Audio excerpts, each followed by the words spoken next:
in possession. Taletta rips it wide. Across the line it comes, and they're in again. It's Forbes with a score.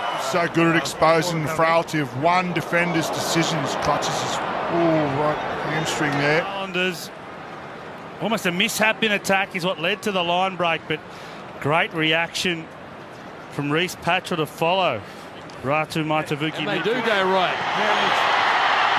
There's Morby!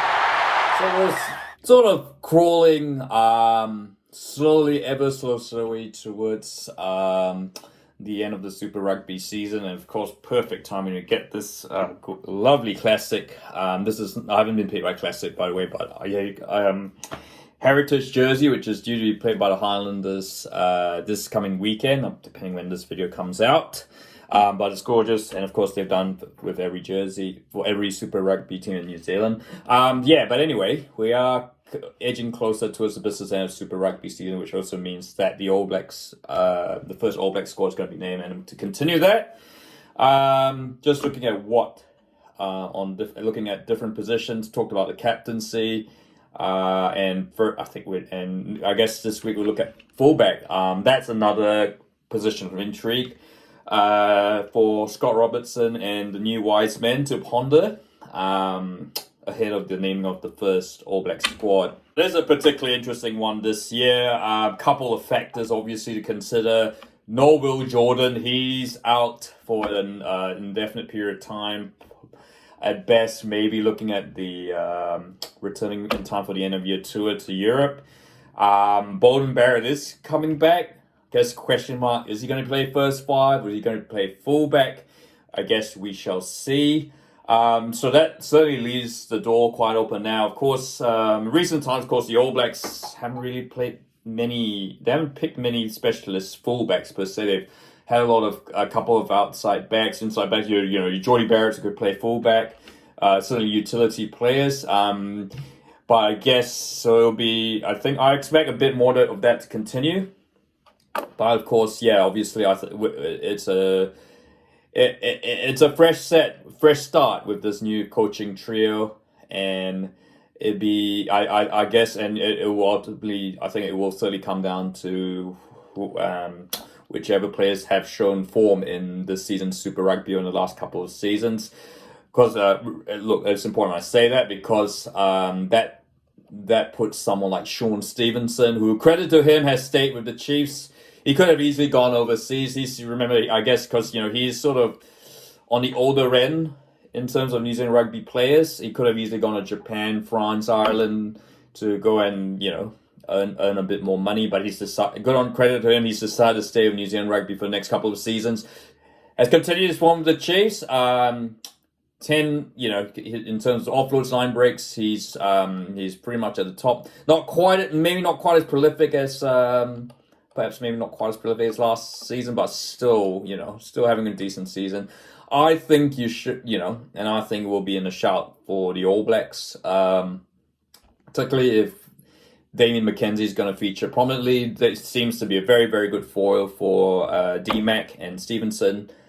A couple, and of course he did play for the All Blacks last season against Australia in Dunedin as a replacement player. But I guess, look, it is no Jordan, so there's going to be a couple of, we will see a couple of one or two bolters in there. So a couple of names I want to bring up. Firstly, Jacob Ratumaitavuki-Kneepkens. Apologies if I butchered that pronunciation. Look, he's had a really good season in the Highlanders, so I think 3 months into the season now, I guess, can he make the All Blacks? I think a couple of things that stand out against him, I guess, is his discipline. He's had a couple of cards, but no doubt he's been one of the most electric players for the Highlanders this season from fullback.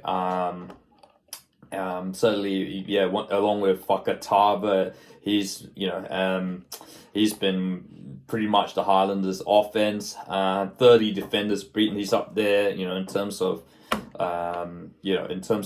defenders beaten stats. Only like Kinia Hollow for the Hurricanes, Mark Talia, and He's certainly up there. I guess, is it maybe, I guess, is it because the Highlanders have struggled this season? He might not.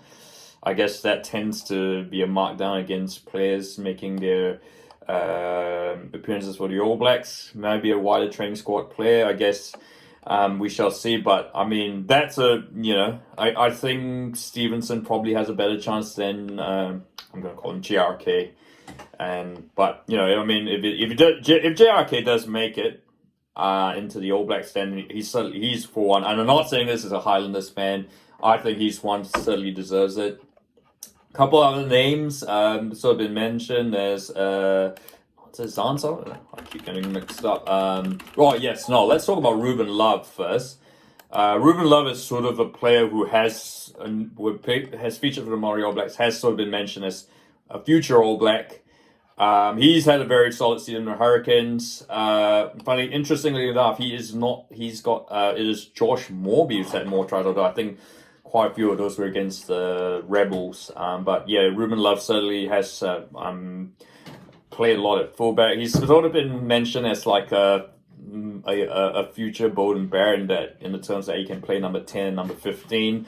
Wouldn't surprise me if he was in the All Blacks, given that his youth and age. He's shown his form in for the Hurricanes this season, and I guess you're starting at the start of the World Cup cycle. Is he one that could very well feature in the Rugby World Cup in 2027? They might want to get him in early, or perhaps maybe, or is he going to be perhaps more like a end of season tour? I guess Will Jordan's injury potentially has fast tracked the likes of Love, JRK, and Sullivan into the side, because they kind of need that. So but I think perhaps Ruben Love, maybe he could very well feature in the All Blacks as soon as July. So, and the final player, I thought, Zahn Sullivan plays fullback, but another fullback, first five utility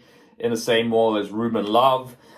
Done all right for the Blues. Look, I think a lot of tries, as you've seen, a lot of tries for the Blues have been through their forwards. I think that's been their strength.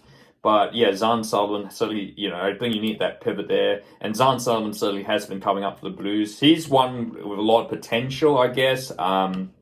He started playing more first five for Auckland and he for the Blues when Perifeta's not been there. But I guess that's another worth a shout. He's also been in the Māori All Blacks, so he's certainly got that experience playing international rugby. So a couple names.